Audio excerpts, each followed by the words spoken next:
செந்தில் பாலாஜி விஷயத்துக்கு வரேன். செந்தில் பாலாஜி விஷயத்தில் கூட உச்ச நீதிமன்றமும் கேட்கறது, உயர் நீதிமன்றமும் கேட்கறது, இன்னத்துக்கு நீங்கள் வந்து அமைச்சர் ஆகிட்டீங்க அப்படின்ட்டு. இதைத்தானே ஈடி ரொம்ப நாளாக சொல்லிக்கிட்டு இருக்கு.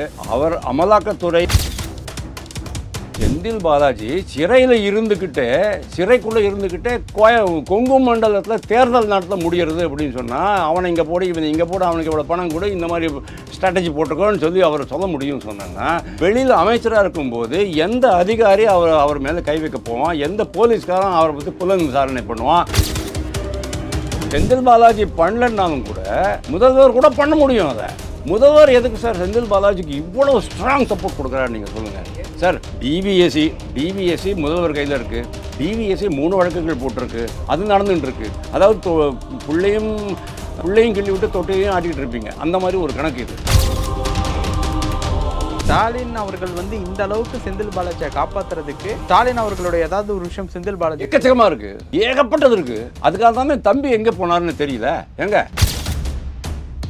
ஆனால் தமிழ்நாட்டில் இருக்கிற முதலமைச்சருக்கு எனக்கு அதெல்லாம் கிடையாது, நான் வந்து எந்த அறமும் பார்க்க மாட்டேன், எந்த நெறியும் பார்க்க மாட்டேன், எந்த நேர்மையும் காமிக்க மாட்டேன், அவர் தான் என்னுடைய அடுத்த மந்திரி அமைச்சர் அப்படின்னு அவர்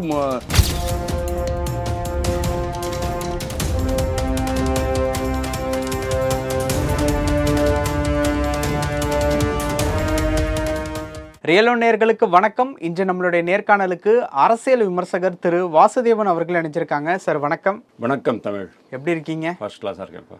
சார், இப்போ அடுத்து செந்தில் பாலாஜியினுடைய ஜாமீனை ரத்து செய்யணும் அப்படின்னு சொல்லி வந்து இடி சொல்லியிருக்காங்க. காரணம் என்ன அப்படின்னு பார்க்கும்போது, செந்தில் பாலாஜி மீண்டும் அமைச்சராக பதவி ஏற்றிருப்பது அவருக்கு எதிரான வழக்கு விசாரணைக்கு பாதிப்பை ஏற்படுத்தும். வழக்கின் சாட்சிகளாக உள்ளவர்கள் கடந்த காலத்தின் அவரின் கீழ் பணிபுரிந்தவர்கள் என்பதால் செந்தில் பாலாஜிக்கு எதிராக சாட்சியம் அளிக்க அவர்கள் அச்சப்படக்கூடும். எனவே அவரது ஜாமீனை ரத்து செய்ய வேண்டும் அப்படின்னு சொல்லி உச்சநீதிமன்றத்துக்கு அமலாக்கத்துறை வந்து ஒரு புதிய மனு வந்து கொடுத்துருக்காங்க. இது எந்த அளவுக்கு ஒரு இம்பேக்டை வந்து கிரியேட் பண்ணும்? பழைய மேட்டர் தான், இது ஒன்றும் புதிய மேட்டரே கிடையாது. உச்ச நீதிமன்றமே கேள்வி கேட்டிருக்கு. டிசம்பர் மாதம் உயர்நீதிமன்றம் கேள்வி கேட்டிருக்கு, உச்ச நீதிமன்றம் கேள்வி கேட்டிருக்கு. நீங்கள் பாட்டுக்கு அமைச்சர் பதவியில் எப்படி ஏங்க நாங்கள் பெயில் கொடுத்தோடனே நீங்கள் எப்படி அமைச்சர் பதவியில் உட்காந்துட்டீங்க அப்படின்னு அவங்க கேட்குறாங்க. இதில் 2 விஷயம் இருக்குது தமிழ். அதாவது 2 முக்கியமான பிரிவுகள் நம்ம பார்க்க வேண்டியிருக்கு. நீங்கள் ஒரு குற்றம் பண்ணிருக்கிறீங்க, பக்கத்து வீட்டில் போய்ட்டு கொலை அடிச்சுட்டு சும்மா உட்காந்துருக்கிறீங்க. சிசிடிவி கேமராவில் தமிழ் தான் போயிருக்கிறாரு இங்கே தெரியுது. போலீஸ்காரன் வந்து அரெஸ்ட் பண்ணிட்டு போயிடுறான். ஓகே, ஐபிசி இந்த செக்ஷனில் உங்களை வந்து அரெஸ்ட் பண்ணிவிட்டு குற்றம் நிரூபிக்கப்பட்டு உங்களுக்கு வந்து தண்டனை விதிக்கப்படுகிறதுன்னு நம்ம வச்சுக்கிறோம். இதோட முடிஞ்சு போச்சு. இதில் வந்து யாருக்கும் எந்த பிரச்சனையும் கிடையாது, உங்களுக்கு மட்டும்தான் பிரச்சனை. ஏன்னா குற்றம் நிரூபிக்கப்பட்டவர் உங்களுக்கு பிரச்சனை. செந்தில் பாலாஜி கேஸ் அந்த சிம்பிள் கிடையாது. அதில் வந்து ஐபிசியும் வரும், அதாவது பிஎன்எஸும் வரும், கான்ஸ்டிடியூஷனும் வரும். ஏன் கான்ஸ்டிடியூஷன் வருது? ஏன்னா அவர் வந்து ஒரு அமைச்சர், பதவியில் இருக்கிறவர். அதனால் பதவியில் இருக்கிற ஒருத்தர் இந்த மாதிரி பண்ணும்போது அவருக்கு மேலே யார் கை வைக்கிறது, அவர் பதவியில் இருக்கலாமா வேண்டாமா, தொடரலாமா வேண்டாமா அப்படிங்கிறது எல்லாமே நீதித்துறையினுடைய இது கிடையாது. இந்தியன் கான்ஸ்டிடியூஷனில் அந்த காலத்தில் இந்தியன் கான்ஸ்டிடியூஷனை எழுதும்போது இந்த மாதிரி குற்றம் சாட்டப்பட்டவர்கள் கூட ஆட்சி புரிவார்கள் ஒரு காலத்தில் அப்படிங்கிறத அவங்களால எதிர்பார்க்கலை. அதாவது அறம், நேர்மை, நியாயம், நல்ல ஒழுக்க நெறி, இந்த 4 இருக்கிறவங்க மட்டும்தான் நம்ம நாட்டை ஆளப்போகிறார்கள் அப்படின்னு அவங்க கற்பனை பண்ணிக்கிட்டாங்க. டிஎம்கே பற்றி அவங்களுக்கு தெரியாது. ஓகே 49 டிஎம்கே வந்துருச்சு. 1949 51 தான் கான்ஸ்டியூஷனை நம்ம அடாப்ட் பண்ணிருக்கோம். ஆனாலும் கான்ஸ்டியூஷன் எழுதப்படும் போது இந்த மாதிரி யாரும் வருவாங்க அப்படிங்கிறது அவங்களுக்கு தெரிஞ்சிருக்குல்ல. அதாவது கொள்ளையர்களே ஆழ்வார்கள் அப்படிங்கிறது அவங்களுக்கு தெரியாது. பொய் சொல்பவர்கள், ஒழுக்கமற்றவர்கள் தான் நம்ம நாட்டை ஆளப்போகிறார்கள் அப்படிங்கிறது அவங்களுக்கு தெரியாது.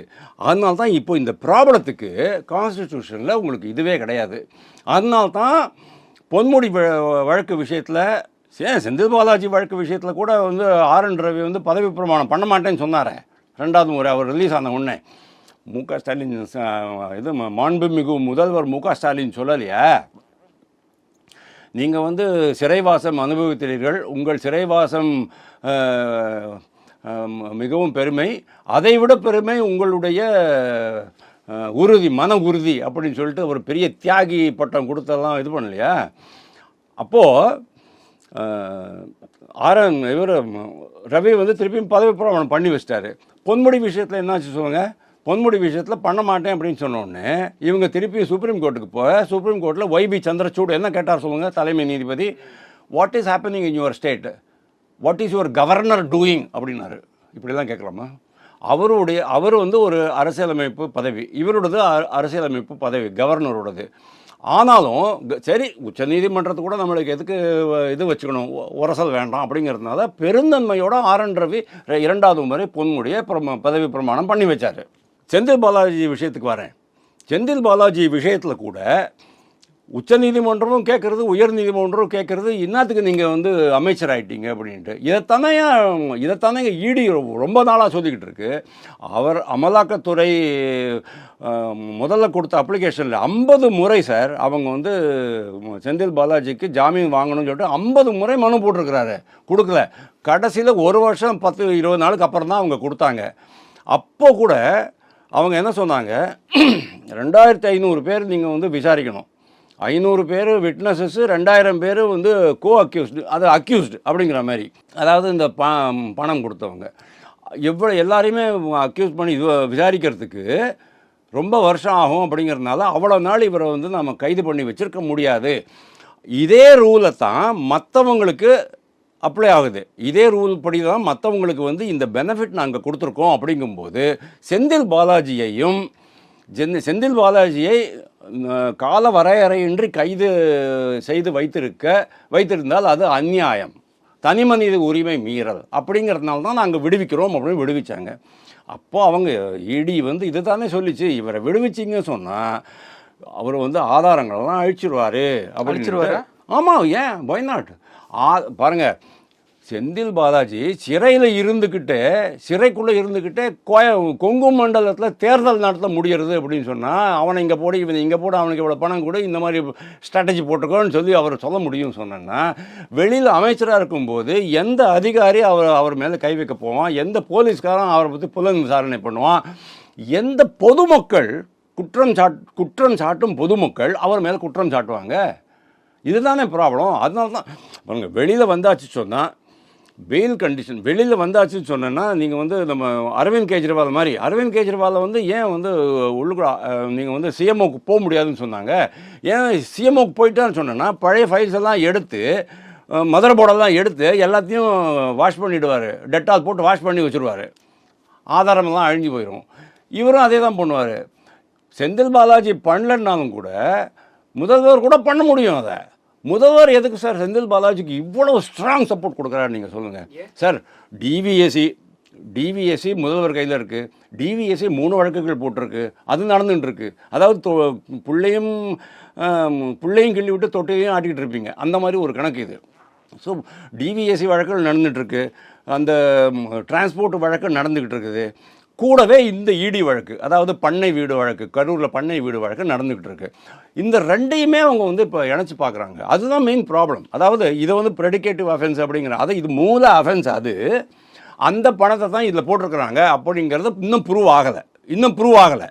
நான் என்ன கேட்குறேன், செந்தில் பாலாஜியை ஒத்துக்கிட்டாரா இல்லையா? பணத்தை நான் திருப்பி கொடுத்துட்டோம் அப்படின்னு சொன்னாரா இல்லையா? அந்த வாக்கு மூலத்தை வச்சே நீங்கள் வந்து உள்ளே போடலாமே, அவரை வந்து குற்றவாளின்னு சொல்ல முடியுமே. அது ஏன் சொல்ல மாட்டேன்றீங்க? ஒரு விஷயம். 2வது விஷயம், இப்போது இங்கே அவருடைய மனைவி, அவருடைய தம்பி மனைவி, அவங்க வீட்டிலலாம் பிடிச்ச பெரிய பெரிய பணமெல்லாம் இருக்க 36-50 கோடி ரூபா பிடிச்சிருக்கிறாங்க. ப்ளஸ் லாட் ஆஃப் அதர் டாக்குமெண்ட்ஸ்லாம் பிடிச்சிருக்கிறாங்க. அதுக்கு நீங்கள் வந்து கேட்டு இதுக்கு இந்த பணம்லாம் எப்படி வந்துச்சு, எங்கே இதுக்கு ஆதாரங்கள்னு கேட்டு அதை ஒரு தனி வழக்காக நடத்திருந்தீங்கன்னு சொன்னால் பிரச்சனையே இருந்திருக்காது. இன்னைக்கு செந்தில் பாலாஜி உள்ளே தான் இருந்திருக்கணும். ஆனால் இது ரெண்டையும் மிக்ஸ் பண்ணிவிட்டு முடிச்சு போட்டு குழப்பி தேவையில்லாமல் இந்த கேஸ் எங்கே போக போதும் உங்களுக்கு தெரியல.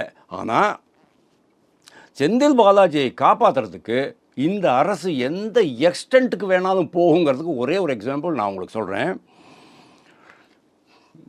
நீங்கள் பணம் கொடுத்துருக்கீங்க, 1 லட்சம் ரூபா உங்கள்ட்ட மனைவியோட நகையை அடகு வச்சு இல்லைன்னா உங்கள் நிலத்தை விற்று, பிளாட்டை விற்று நீங்கள் வந்து கொடுத்துருக்குறீங்க, கடன் வாங்கி கொடுத்துருக்குறீங்க வேலைக்கு.